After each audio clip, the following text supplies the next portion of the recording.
Hey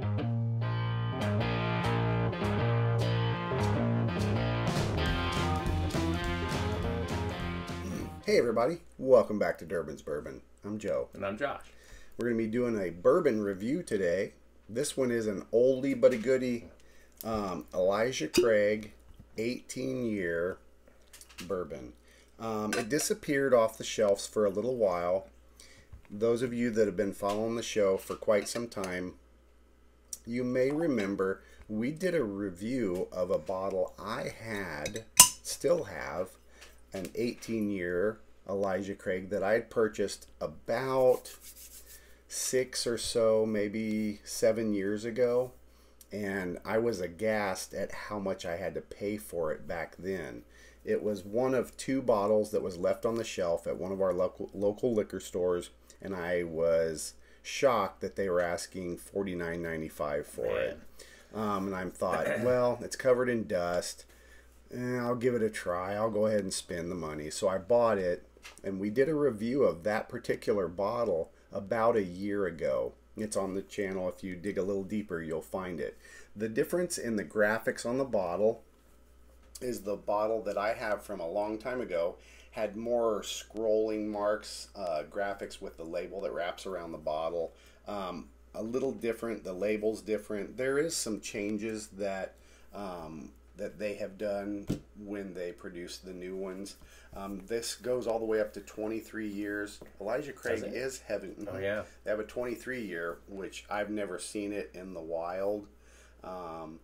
Back in the day, they used to have the Elijah Craig 12-year that had an age statement on the bottle. Josh drank a ton of them back when you could get them, and the age statement was right on the front for all the world to see. They discontinued that. The 18-year disappeared off the shelves for quite some time because they just didn't have the stocks to fulfill the needs for an 18-year bourbon with an age statement. So it went away for a while. Then, fast forward a couple years, it popped back up. I think it was last year, 2019 or so. Yeah. Because they said, didn't they say they discontinued it for a while? Did. Like they actually came out and said that we're not going to be doing that anymore. We just don't have stocks for it. So, you know, it is Heaven Hill, right? I think so. Elijah Craig says Bardstown. Oh, man. Now I had a brain fart. I think Elijah Craig's its own. It might be. Distilled and bottled by Elijah Craig Distillery Company, Bardstown, Kentucky. Gosh darn it. Is Heaven Hill in Bardstown? We were just there last year. I don't remember. I'm trying. I think they are. I think it is a Heaven Hill product. I think so too. If I'm in, yeah, because that's where you got the barrel proof. So their 12-year barrel proof has an age statement on it. It's 12 years, so it is Heaven Hill.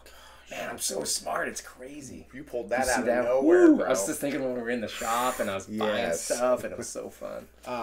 It is a Heaven Hill product. So they had stocks to produce 18-year again, and it happened to pop up in our liquor store, one of our liquor stores. We're in a liquor control state. Has its pluses and minuses, and we won't even go down that rabbit hole.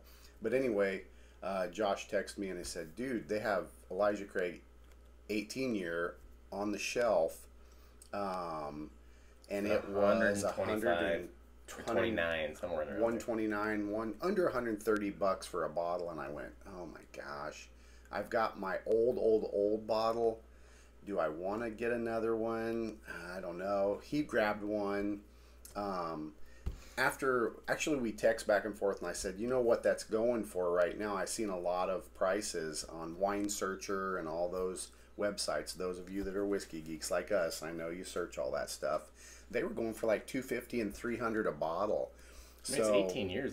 That's a good with the age statement. I mean, $120, $130 is a good price for something like that these days. Yes. Back when you got yours, for $50 back in 2011 or something, before the bourbon boom. Right, before it got really out of control, and they'd been sitting on it for a while. Yeah. I think that was a 2009 bottle or something like that.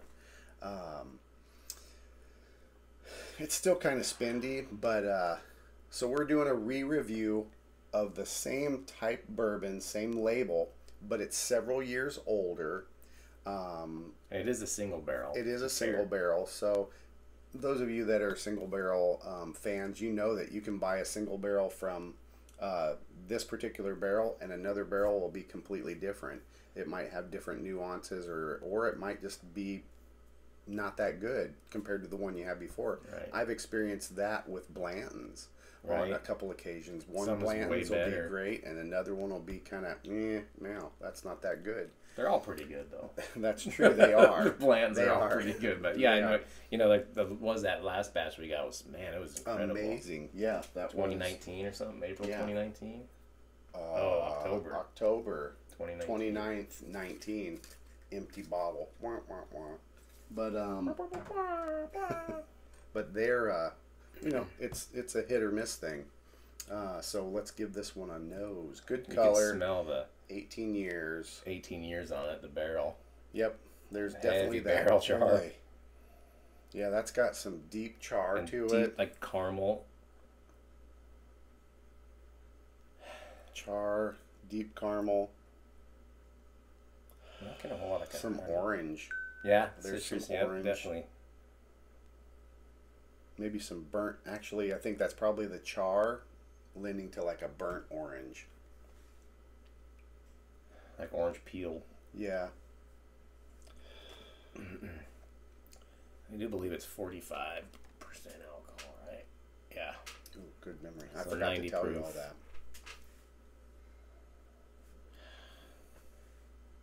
Oh. You go in too deep. Yeah.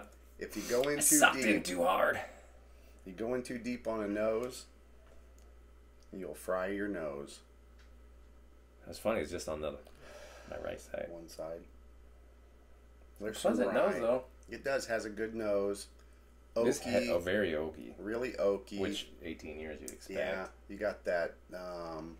There's that corn influence, of course, because it's a bourbon, so it's over 51% corn, which in most of your bourbons is the dominant grain.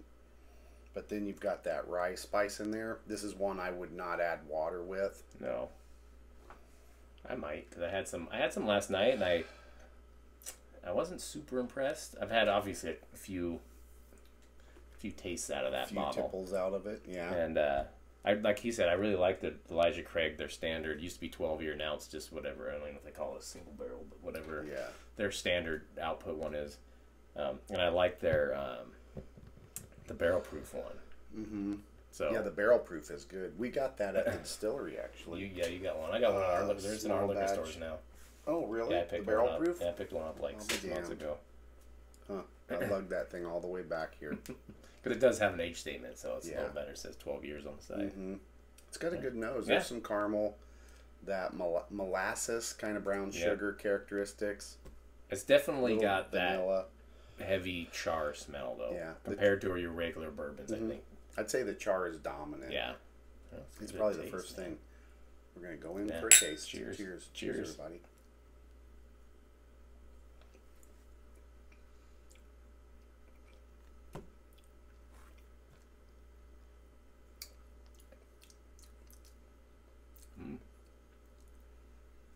Get more sweetness than I did the other day or last night whenever I tried it.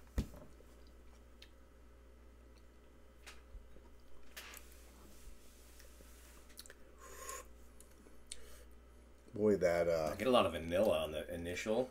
Yeah, and then it dissipates real quick for me. Mm-hmm. And that barrel char takes over. Mm-hmm. There's a lot of char dominance in that glass. Mm-hmm. It's very bold. It feels like there's that's a good word. I think there's a lot of rye in it, a lot of char, but I get initial sweetness on that, like vanilla, not necessarily sweetness, but a very like when I first take that sip, the sweet vanilla, and then like he said, barrel char, heat, pepper at the end. Mm-hmm. Dogs barking, of course. Yeah, that rye is, I can pick up that rye on there. I don't recall what the mash bill and what the percentage of rye is. To a drop of water since I don't mind like rye, but you do like it. I'm getting a lot more sweetness on this than I did yesterday. Right. At least on the initial, like you said, it does go into the heavy char and then the peppery rye. Right. Of course, we made it through one entire video without much of a dog bark. True. So now we have some dog barks. So I know some of you actually have commented. I didn't Most hear of you any probably dogs. have dogs. So it just makes it real. Obviously, we're filming it in my home bar. Right. Rye, stop that. And It'd be fun if we had them behind us. it would. The way this bar is set up, I have an open view down to the bar, and so my dog jumps on the back of the couch to look down at us. So it's pretty ridiculous. Did the water? It brought out the rye at the end.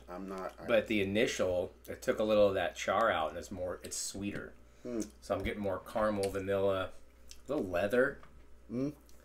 That's a note that's in there. Leather, I could pick that up. Yeah, fresh leather, and then it goes to the barrel char, and then the rye. Instead of the pepperiness of rye, it's more of the grass rye flavor that you don't like. But like if you drink a straight rye, right?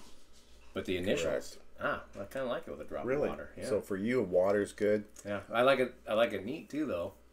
But I think that let me try it again.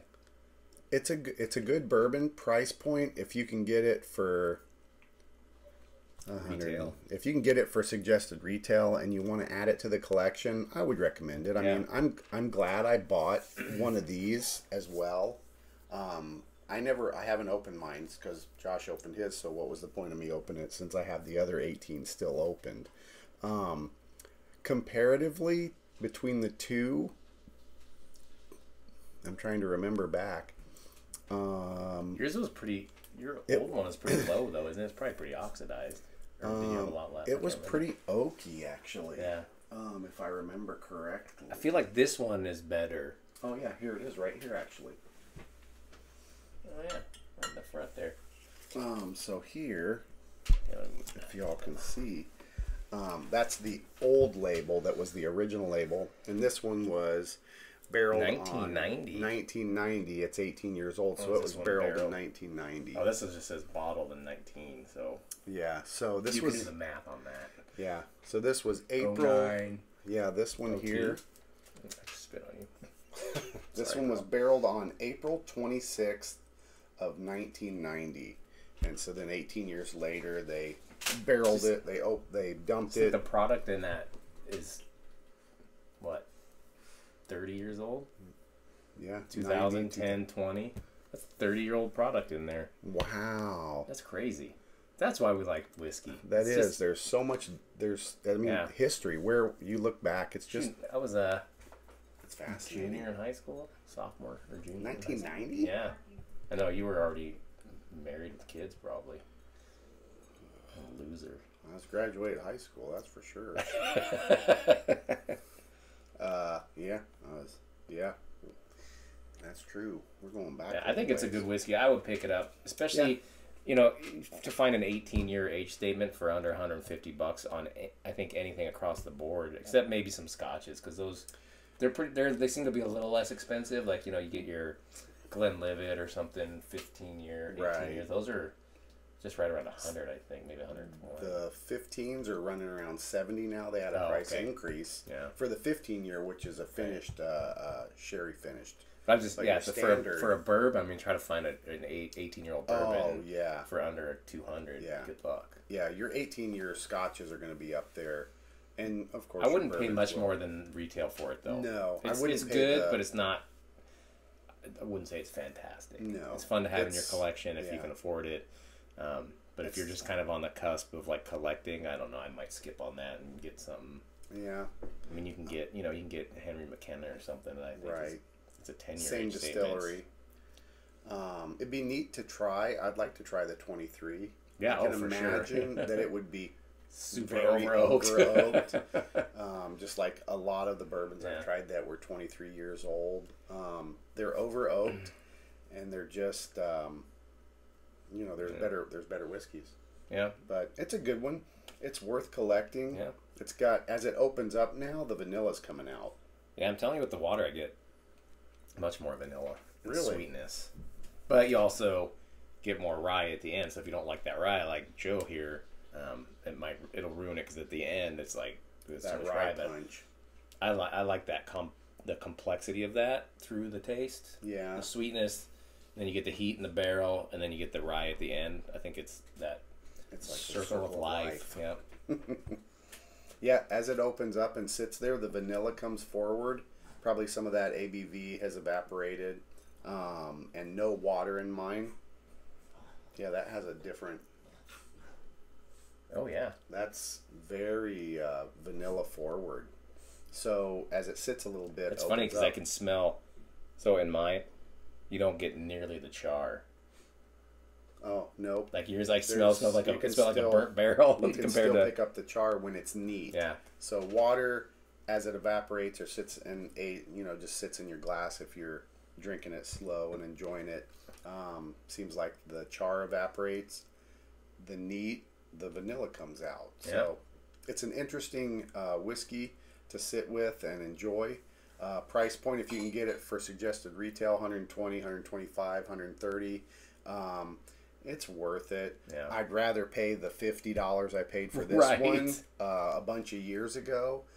That ship has sailed, so the new labels are they're more money. Right. Obviously, where we're at in the world today with the bourbon crunch going on. And you're paying for the years in the barrel. I mean, you are. The taxes and I mean, I get it, especially after going there and they explain all that. Right. How much they're paying for that. Oh, barrels. Sitting there every half year. Full when they dump it. Yeah. At 18 years, you do the math. It's a little math homework for you. On an average, when a barrel goes into the warehouse, it evaporates, or the angel share, 3% per year. So when you have 18 years at 3% a year, at 10 years, they've lost 30% of that barrel. That's like 54%. So you've lost over half of the volume of that 53 gallons has evaporated to the angel share. And you're still paying taxes on 53 gallons. You're still paying taxes. That's so stupid.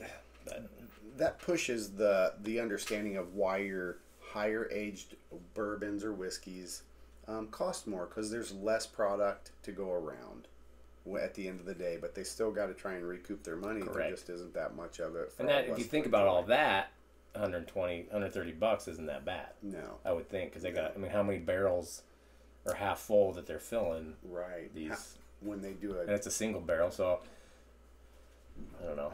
That'd be a lot of money. Anyways, food for thought. Yeah. We hope you all are enjoying the show.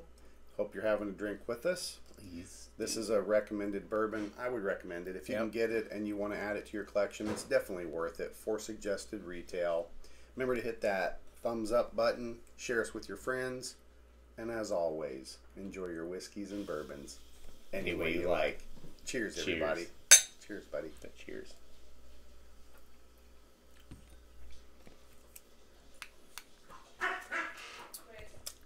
Still going? Yeah, it's still.